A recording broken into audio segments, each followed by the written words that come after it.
Hey guys, welcome to JC Lifestyle. It's Tina and this is the first episode of Carving Style. A while ago I made a video on intro to eraser stamps carving, so today I'm going to talk about the tools you need for carving erasers. And now let's just get started with this video.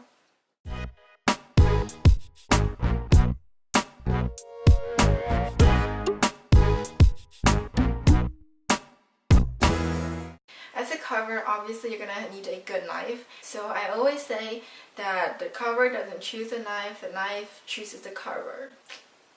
Such a Potterhead. Potterhead! I think it's good to choose a knife that you really like and just stick to it and get used to it. I think the best way to get a good knife is to just experiment with it. Let me just introduce you guys to the knives that I have used before. You guys can decide what knife that you want to try out and see which one works best for you. The first kind of knife that I use is the X-Acto knife, and this is something that most people use just because it's the most obtainable knife in the US and it's relatively inexpensive. For example, the first knife that I used was like $2 in Walmart, and I really like it except that the blades are super long, so it's easy to get hurt and it's really easy to cut right through the erasers. The second knife is made by the brand 9C. You can find it on Etsy or eBay. Just search for stamp carving knives and it comes with 12 blades. This is made for eraser stamps carving, that's why the blade is shorter and it is 30 degrees, whereas the X-Acto knife is 22.5 degrees. It is the cheapest out of all professional carving knives, however it is not the sharpest that you can get. If you're willing to spend a few more dollars on a really sharp knife, then I suggest you guys getting this one. This is called OLFA. It is more expensive than the other ones, however it does come with 30 blades and a needle, so it's really useful and it makes your life so much easier just because it's so much sharper.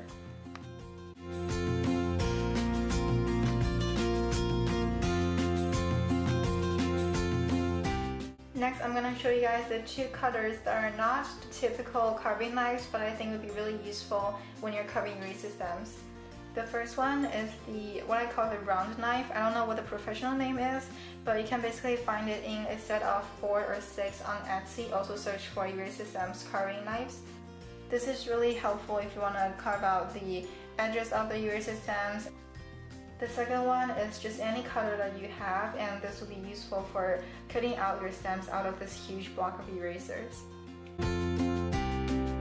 Now let's move on to the tools that are not knife related but can still be necessities in carving stamps. The first one is an eraser block.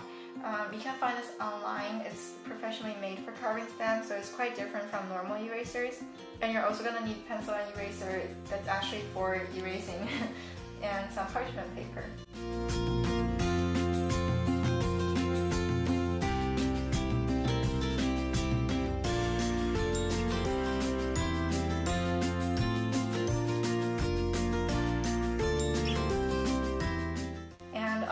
You guys, but when I make a stamp, I really like to stamp it out, so you're gonna need some ink pads of your choice. And obviously you're gonna need some patterns or just pictures that you want to make into eraser stamps. Now let's move on to the optional tools that can be useful in carving stamps.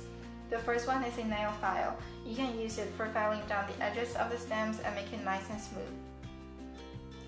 You're also going to need some tape because I don't want my stamp to be full of pencil marks, and I basically used my tape to get rid of the pencil marks. I also like to have some cardstocks in all kinds of sizes and colors. You can make your own postcards and bookmarks with your stamps and give them out to friends and just, show off for a bit.